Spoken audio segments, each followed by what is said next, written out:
Our journey started about 18 months ago, so we're not that far into it. I'm a financial advisor. Give me some numbers, and I can tell you what they say. Give me a journal of medical terms, and I have no idea.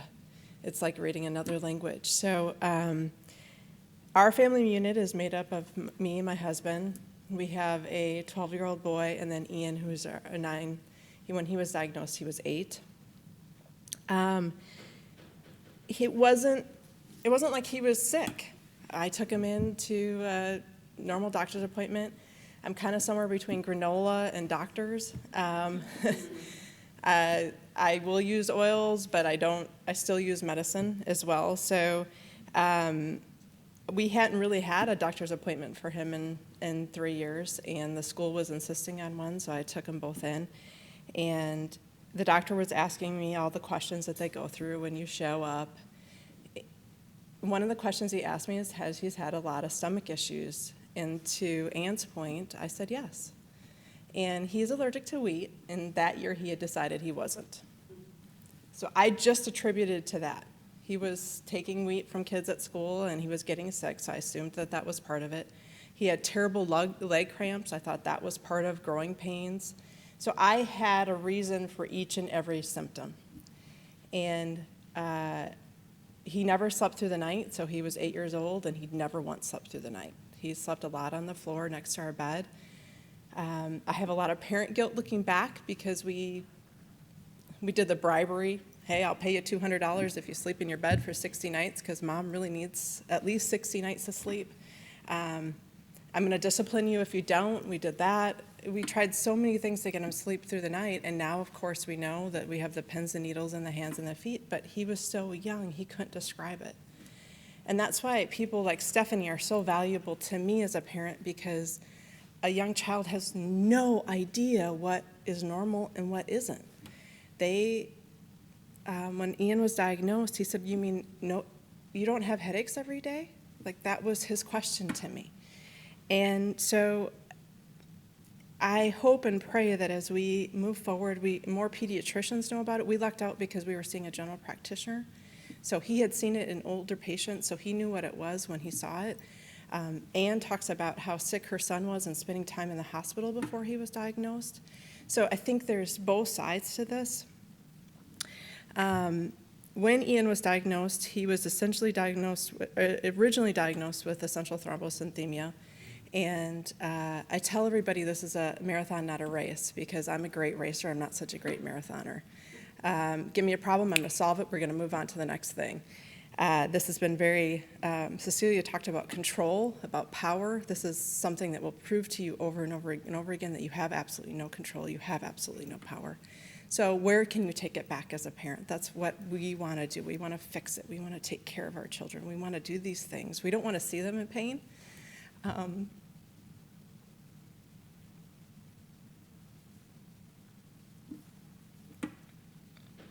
And yet,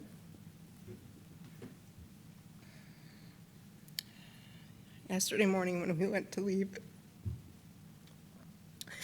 Ian woke up screaming because his legs hurt. And all I could think is, how fair is this? How fair is it that our children wake up like this? And yet, I gave him some medicine. And then on the way to the airport, he goes, "Mom, the Tylenol's kicking in. I can handle this." And that's where, when Cecilia talks about Stephanie, you being our hero, that's my hero. That's the kid that screamed all night long, and I drop him off at school because he's got a test that day. And I go to work, and he goes in and he takes the test, and he brings home straight A's. And that's really, truly our heroes, right? Through a bunch of research, because there wasn't a lot for kids, I was able to find Dr. Cuisine. And I ended up with pneumonia the first month after his diagnosis because I would work all day and I would come home and research all night. And I think that as we learn and as we move forward, one of the big things is, I think, having a starting point for parents who have a place where they can go, and Anna's been developing that, where parents can go and they can find initial information immediately. I think there's a lot of incorrect information that's maybe older that we find because of the internet that isn't necessarily stuff that we should be looking at or wanting to know. I think sometimes it is also a struggle with people who just find out that the child could potentially have it, and they post on the sites that we're part of and talk about how scary it is, because it is very scary to us. And then they come back later and say, no, it's not, and then they walk away. Hope you all have good luck, and you're all just sitting there kind of emotionally struggling. So we went and saw Dr. Christine, and she was, very kind in that she sat down. Ian now calls her the vampire. She was very kind and explained a lot to us, and in fact called us from her, she was at camp with her kids. She had told us originally that Ian didn't need to start chemo, and she called us, and he had some of the highest JAK2 mutation activity that she had seen in a child, and she asked that we immediately get another bone marrow biopsy, so that was a second, and then request that he start the chemo. They consider, Dr. Steen's group says that he is unclassified because he's somewhere between ET and PV. MD Anderson, who I'll talk about later, says that he has PV. He also has something called acquired von Willebrand. So my athlete son was asked to stop all sports. And in a world where boys are, and I know that there's less, but in a world where boys are very much involved, and that is to some extent identity and their community, he lost it all in a series of over a month.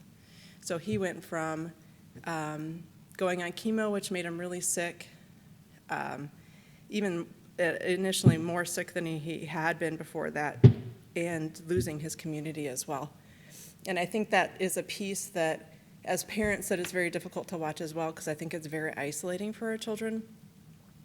And it's very isolating for us as parents because we don't necessarily have somebody that we could talk to. And that's where the Facebook groups have come have been invaluable to me, because there's a group of people that I feel like understand, but our children don't necessarily have that. So I met Ann and Kathleen at the conference in San Antonio, and I asked that they allowed our children to come as well to this. And it's been very grateful. I've been very grateful that we brought our kids, because they can see that there's other people that are like them, and they're not isolated, and they're not by themselves. And it's very hard to be considered weird, because all of a sudden your friends who you were really part of, all of a sudden you just kind of disappear. They're part of these groups, and there's part of these teams, and they're part of all these things, and all of a sudden you're not. And an 8-year-old or a 9-year-old, and I think even me as an adult, don't have the words to necessarily explain to the people around you what's going on. And I think it's very difficult when you keep hearing, well, he doesn't look sick. And they weren't up all night with him as he screamed and as he was hurting, and giving him a cool cloth as he got sick. And they're not doing all of these things because he doesn't look sick. And I'm grateful that his hair doesn't fall out, but at the same point, I feel like he would maybe get a little bit of extra room or extra space if he didn't have hair. And that, then there's the guilt of that, right? So I think that it can be a struggle that way. Just the pieces where you watch your kid, to some extent, have the same expectations as the other kids, but they're starting at square -5, and the other kids are starting at 0. Ian's doing really well. We switched him. When he went to San Antonio, we went to an adult MPN conference, and we didn't bring Ian. And our big reason for doing that, my husband and I, was we're from Dallas, so San Antonio wasn't that far. But one of our biggest reasons for doing that is we wanted to hear from the adults. What were the symptoms that the adults were facing? Because I keep going back to that headache thing, right? What, that's not normal? I mean, he doesn't have the words to tell me necessarily how he's feeling, and I don't want to necessarily put symptoms into his mind either. So I wouldn't want to be sitting there going every morning, do you have a headache?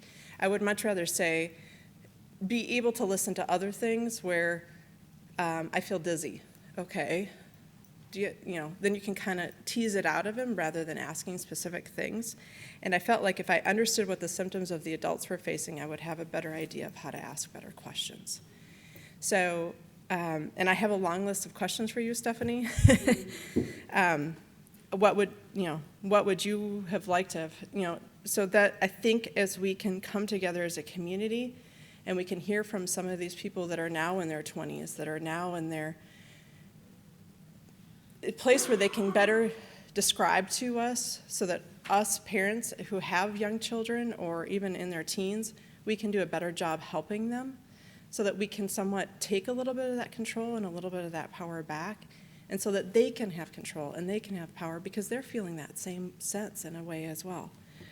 So we went, after that conference, we met Dr. Verstofik there, and we went down and we saw him. He had done some research on what Pegasus interferon can do for, Ian has the JAK2 mutation, and that it can potentially put that into remission. So through that process, we switched Ian from Pegasus interferon, or from hydroxyurea to Pegasus interferon. He had been on,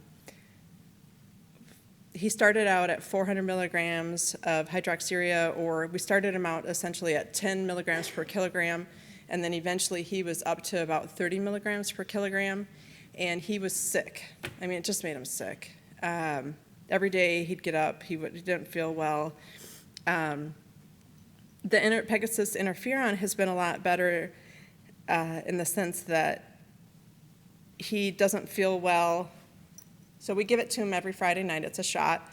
And he has learned to fill a needle and do all of that, but he wants it in his arms because if you do it anywhere in your body, it can cause bruising and some kind of pain. So he doesn't want it on his stomach so he can still kind of run around with his friends. So he can't actually give him in the shot, but he gets it all ready to go. So then Friday night we give it. Usually Saturday night he does pretty well. Sunday morning, or Sundays, he doesn't really feel all that great typically. But then the rest of the week he feels really well. So you're supposed to overlap hydroxyurea interferon for 2 weeks. After week 1, he was like, I'm not taking that stuff. I'm not going to do it. And we looked at him and we let him make that decision. Again, back to that feeling of control. He doesn't feel like he's got any control in any of this, and that wasn't a decision that was going to hurt him. So we let him do it. So we said, okay, and he stopped taking it. And now he's doing really well. Back to the researchers for a second. There's a couple things that as a parent I would like to see. I would like to know what should the numbers be. When you're looking at hemocratic, when you're looking at all these numbers, all the numbers I see are all adult numbers. What should a children's number be? I'd like to know if we're on hydroxyurea or if they're on Pegasus interferon or if they're on Jakafi. What are the things that I could potentially be looking for on a report? This last time we went in, his liver numbers were high. I didn't even know that that was a possibility. So that blindsided me in a sense that that's a test that they run after we leave the doctor's office, so the doctor had never mentioned it to me. So there's things like that where as a parent, I want to know those things so that I'm not blindsided by it. And I'm sure that we all have things like that. We all have pieces. We have an older child who sat me down, my 12-year-old going on 30. He sat me down about 6 months after Ian's diagnosis, and he said, he came and he grabbed my hand and he sat me down and he said, Mommy, I need to talk to you. Okay. I want you to know you have another kid. You have another kid. And I need you too. And I thought, truly my child is going on 30. He's older than I am at this point, right? I'm like, okay. Thank you for coming to me and saying that. That's a guts. I mean, his brother's sick. He sees that. His heart is 100%. He's my feeler. He takes care of everybody. But yet at the same point had the guts to come to me and say, hey, I'm here too. Remember me? And so we started doing things like I go on dates with him. I do these different things with him because he's also my son. And I think my husband and I, we started walking early in the mornings because the percentages of divorces when you have a kid that is sick is extremely high. If you do the research on it, it's extremely high. So how do we find a way to connect that's outside of this disease?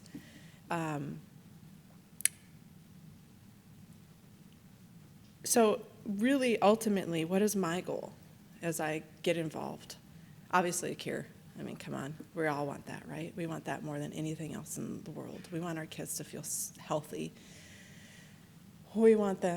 We don't want people to be making comments like, well, maybe they shouldn't be having kids because they'll pass that on to the next generation. Yes, I've had somebody say that to me. We want to obviously have the cure, but more than anything else, we want to have a community of people. We want to be able to learn things like, did you know Lyme's disease was discovered by a bunch of moms got together and directed the doctors that, hey, it wasn't arthritis?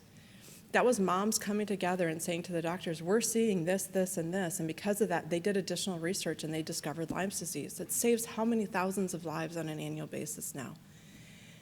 They are willing to do the research, but to some extent, we can provide information that they don't have because they're not on the floor on a day-to-day basis. And I want my child to not feel isolated. I don't want him to feel alone. He's not alone. But it is a very isolating disease because there isn't another one in their school. There isn't another one in their, I mean, we've met another little boy. He's in Arkansas. We're in Dallas. I mean, it's not like we have to go pretty far to. We've met in Pennsylvania.